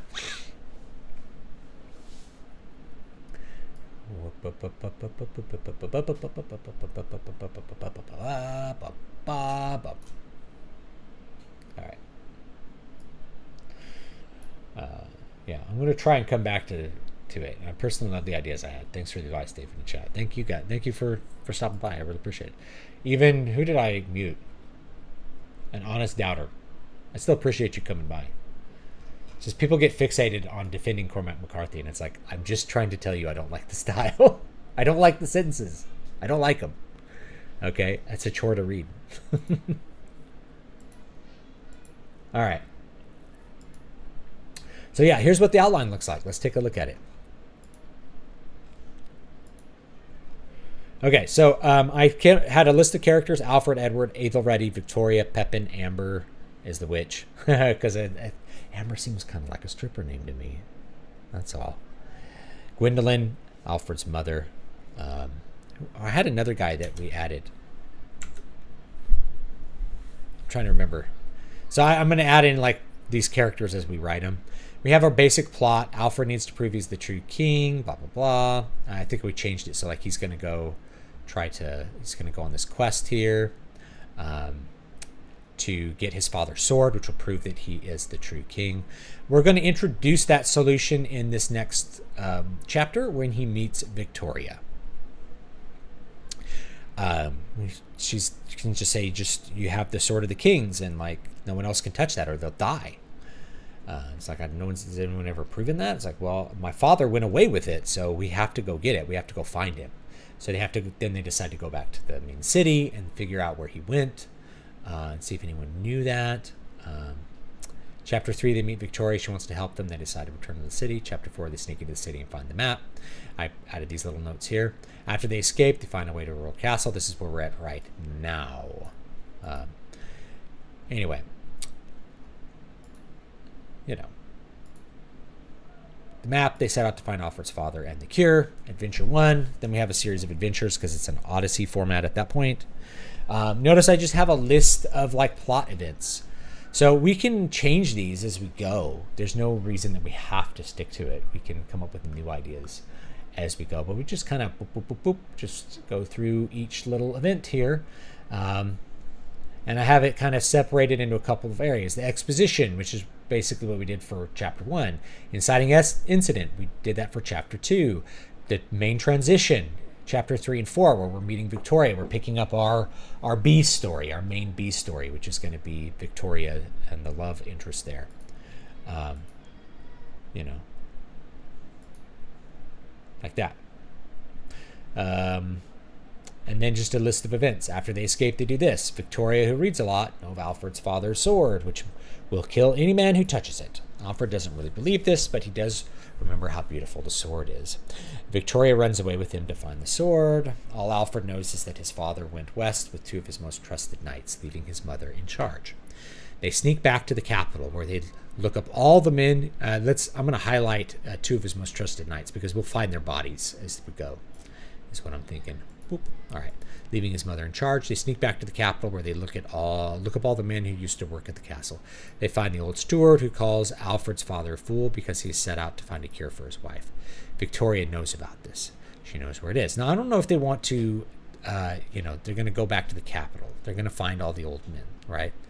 They steal a map from the castle. While sneaking through the castle, they overhear Edward discussing a plan to finally kill Alfred's mother. Okay, so the steward is going to tell them about where to do this, and then he's going to say the map is in the castle, so they have to sneak in the castle and get the map. These are all like lots of little adventures that they can have leading up to the big midsection of the book. We're just going to go on the adventures, and maybe they're going to find the bodies of the 2 knights on the way. I'm going to fill these in as I feel like it. Obviously, these are like empty spots in the outline. I should actually fill them in, but I haven't, And then we have the final act, which is where they meet the witch. They find the mind-controlled Alfred father. This is like Silver Chair by C.S. Lewis. You know, it's a trope from that, but it's in lots of other fairy tales. Just go on through that. You go back, confront Edward. Maybe Pepin has to kill him. They use the enchanted water on the mother. All right, so what I would actually add in here is, because I have an idea. When I have an idea, I'll write it down. Maybe Pepin has to kill him. Let's do this. You know,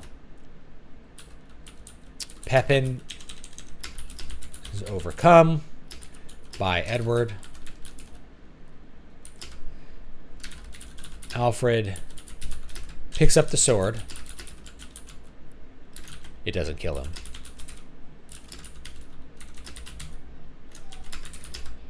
And attacks Edward. Edward disarms Alfred. Now, if you want this little twist ending, I'm going to write it as a twist.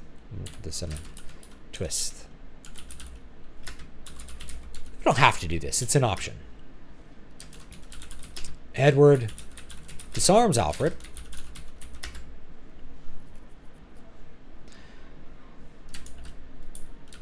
Edward picks up the sword. He dies. Or, you know, some variation, like Edward kills Pepin, or like disarms Pepin and he picks up the sword and it causes him horrible pain, and that allows Alfred to kill him. So that's another option. I mean, right. Or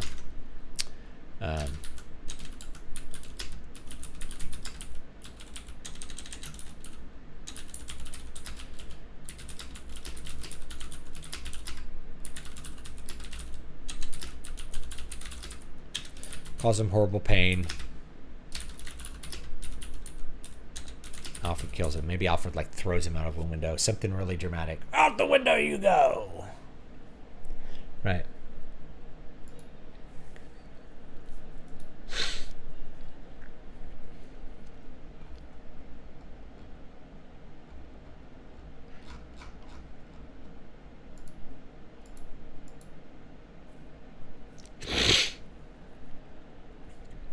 Pepin gives Aethelready a horse and armor. Alfred gets to marry Victoria anyway. All right, yeah. So he gives up like Victoria in order to get to the water, the water of life. Aethelready's resolution I've suggested and has been made. Giving up all his possessions accrued on the adventure is a shift of his values and influences, which manifests this change. Yes, that's a good one. You know. Yeah, that is a shift of his values. That's his growth. Like, everyone has a growth, right? Part of Alfred is going to be like, I really have to view the needs of the kingdom as higher than like my own desires as well, to save my father or to like have the woman I love. And so I'll give those things up, you know? So, but that's really good. I really appreciate that. But yeah, that's a great point. It is a shift of his values. Like, he has to grow up basically and learn the importance of himself above like riches and being what he imagines himself to be, which is like a wealthy knight. And then, you know, he gets rewarded with that at the end, but then he's mature enough to use it. He actually has the chivalry to use it at the end. And then Alfred gets to marry Victoria anyway. Something like that.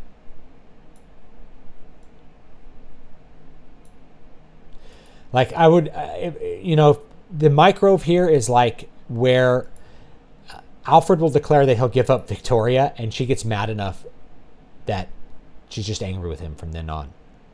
And then it goes back away over here. It's like, you never had me anyway, you know?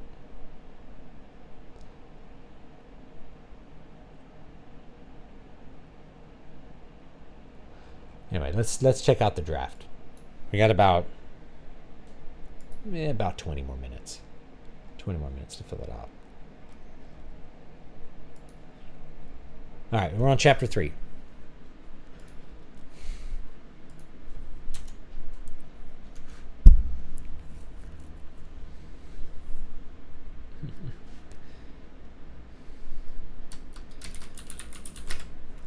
Because Oh, Bartholomew. That's this guy.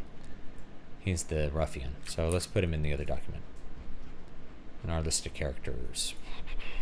Bartholomew. Ruffian working for Edward. Dramatis personae.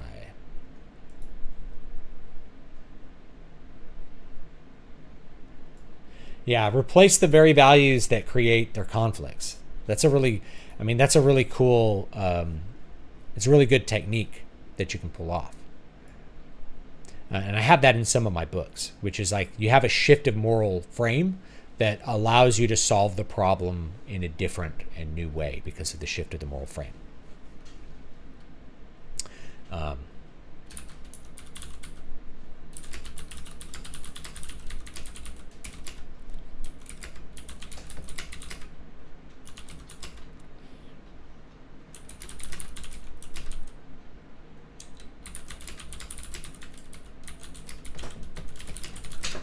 Oh.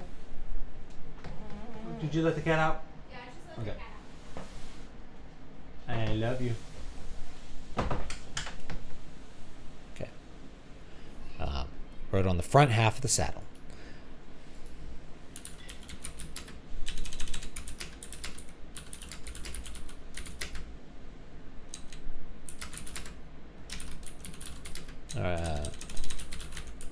Able ready.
Let's see.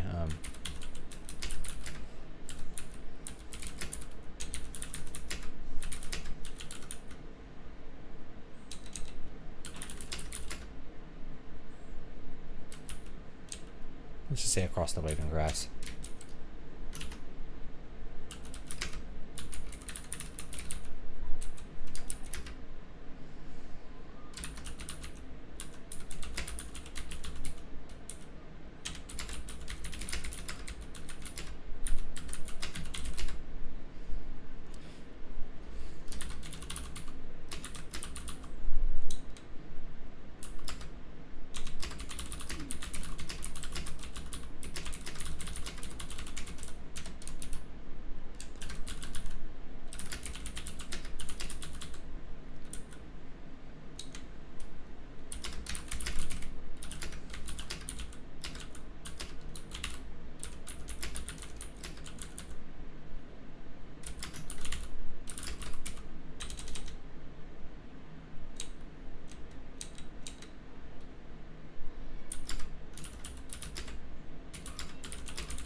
Yeah.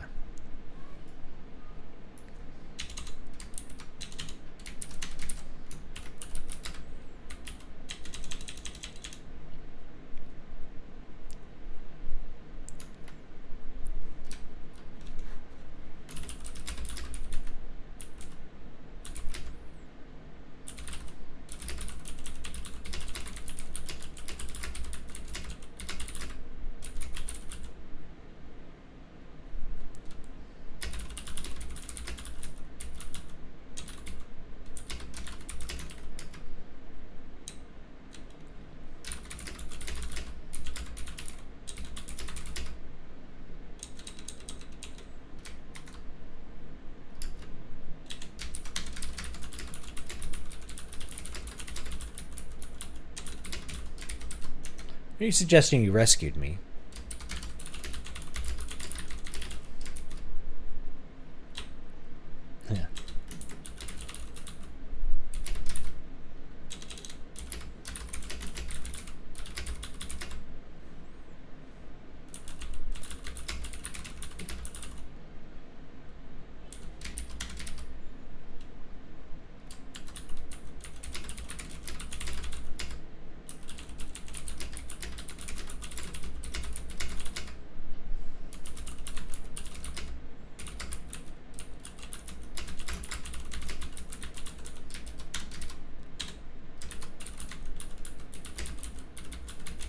Ain't already scoffed.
No, I want it to be large. Slightly decrepit.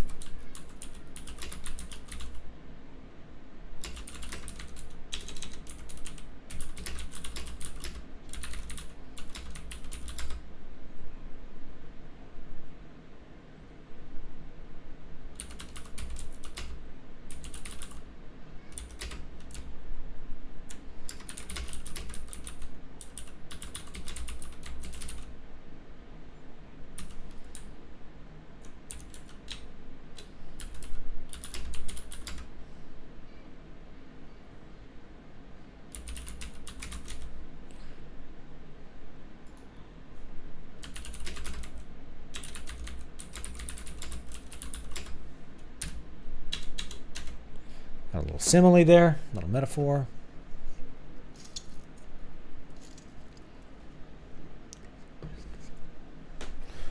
Okay. All right, what's next?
I've already said this, so we need to tag it.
Yeah.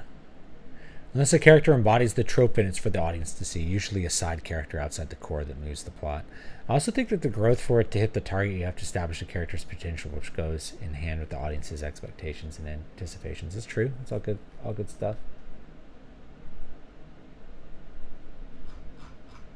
Yeah.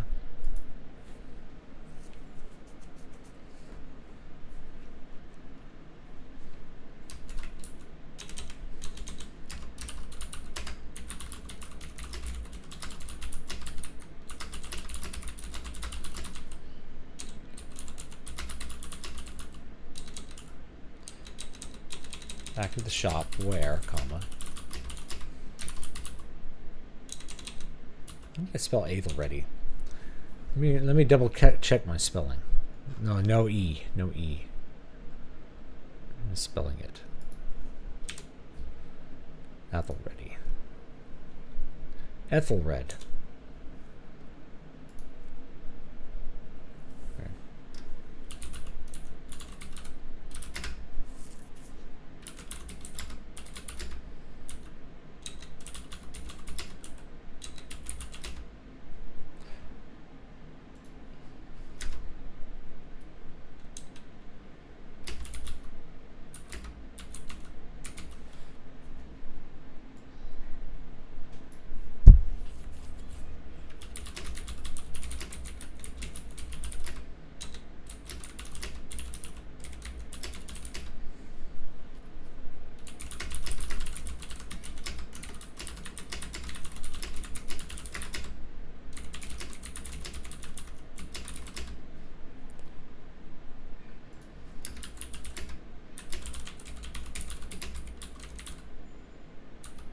Alright, it's a large man with a black beard.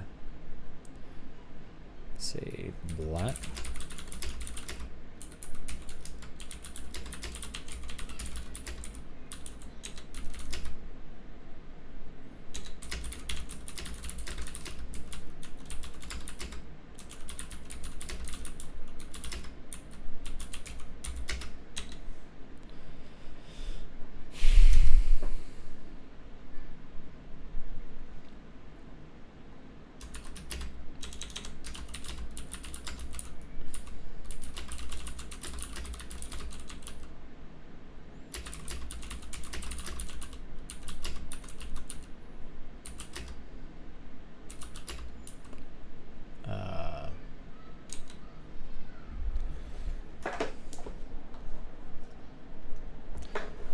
Light, but rather cold.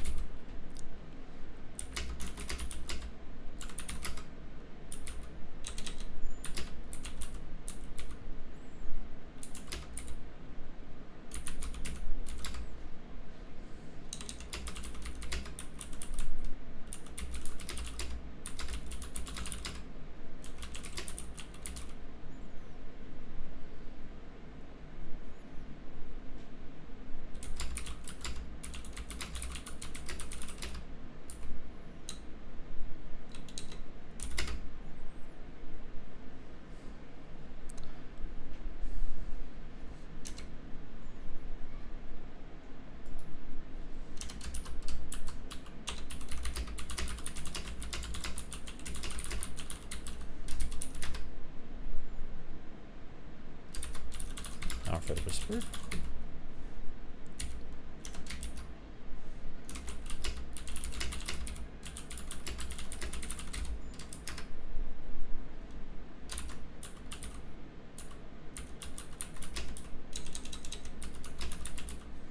Keep putting that E in Aethelready. Mm-hmm.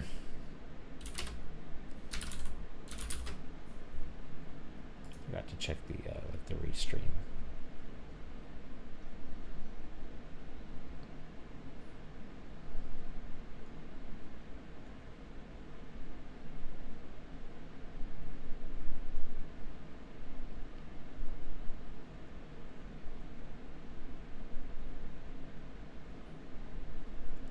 I think we've got just YouTube here.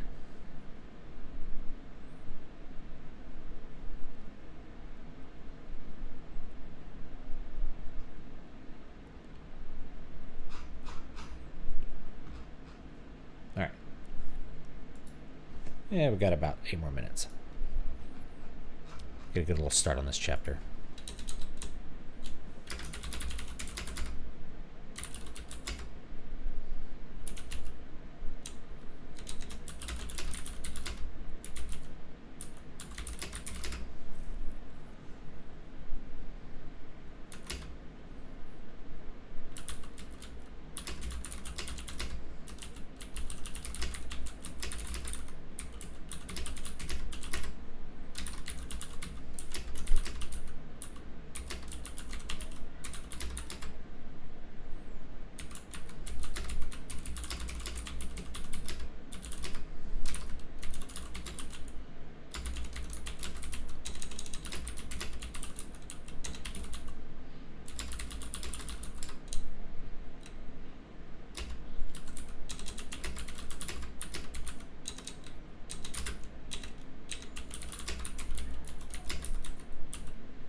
2 more minutes.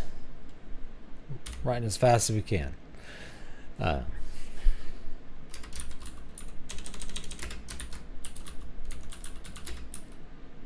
imagining he's already like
now we get to describe Victoria.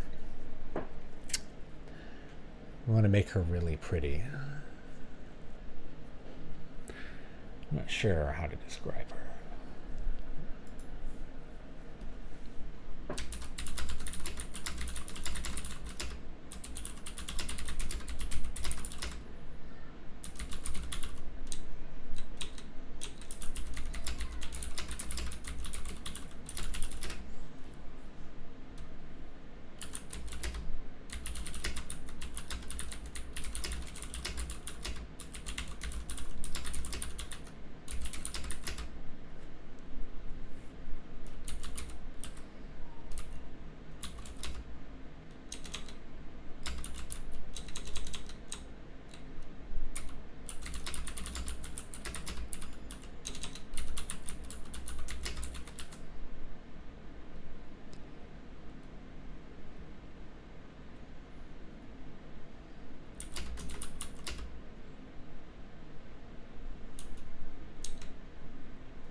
already.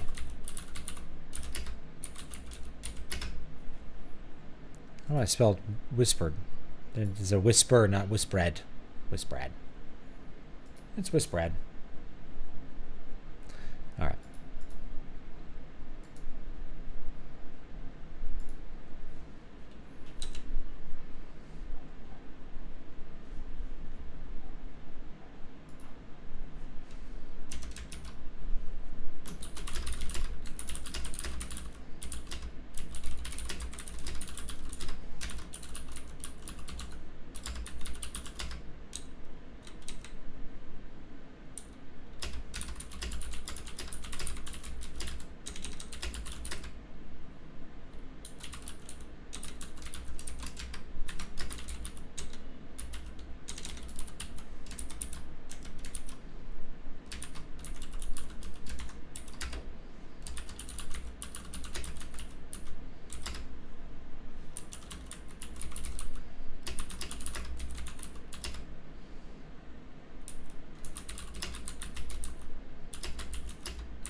Would you help us for my sake?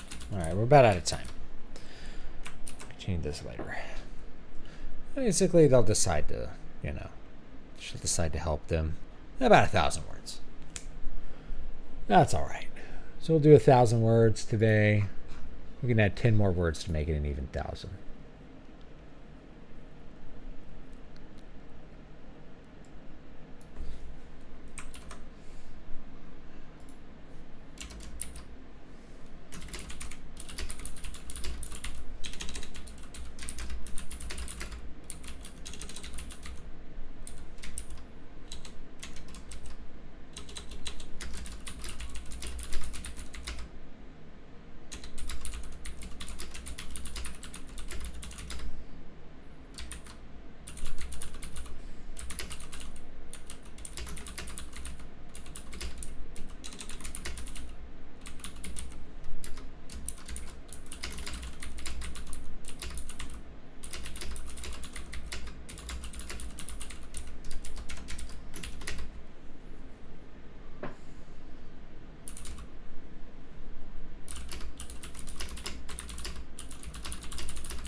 Uh-oh, we're writing more than 1,000.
And you really want to introduce her name earlier.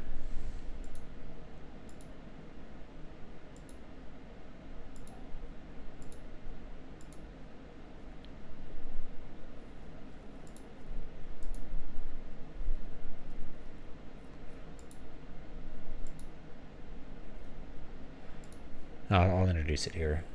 I just kind of want to finish this little interchange here.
just have her say Victoria. I kind of want Aethelready to already know her name.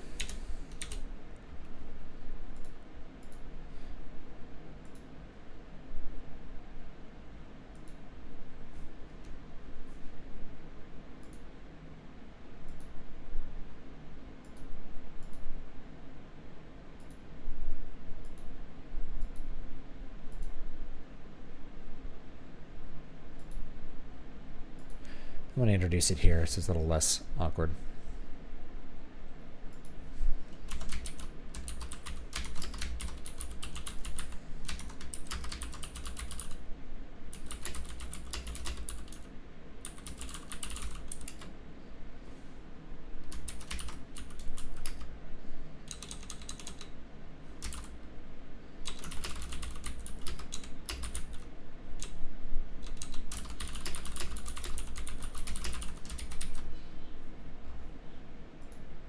Let's get rid of this. Victoria.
All right, so next scene, they'll go inside the house and unlock the things, and then they'll make their next plan. All right, so that's enough drafting for today.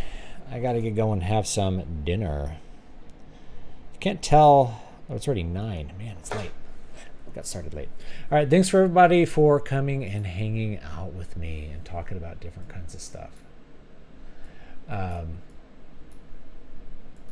All the fun things that we talked about, new author Pitfalls.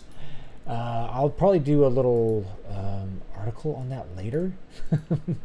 And so that'll just kind of go over the stuff for the record and for anybody that would rather do it in a written form. Make sure you are subscribed to my Substack. I'll do it right now.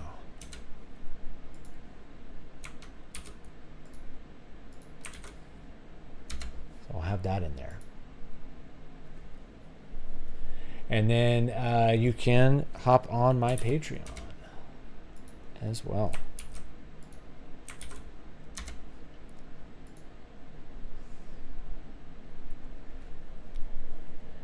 And even the Ko-Fi, I'll do the Ko-Fi too. If you want to do the Ko-Fi versions, those are okay as well. You get a free book every month on the Patreon. So this month's book is Voices of the Void, which a lot of people liked. So anyway, have fun. I appreciate all the chats, especially EC, CR15. Thank you for your questions, and thanks for stopping by, Sound Engraver, if you're still around in Hardwick.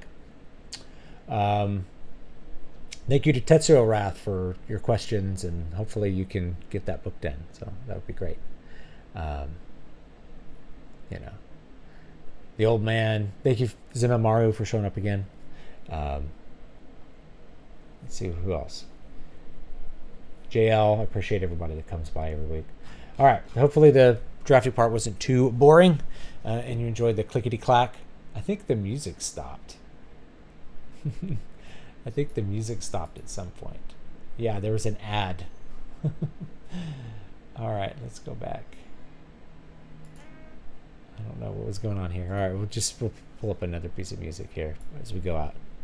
But yeah, I appreciate it. Usually there's like, the music will just keep going. Here we go.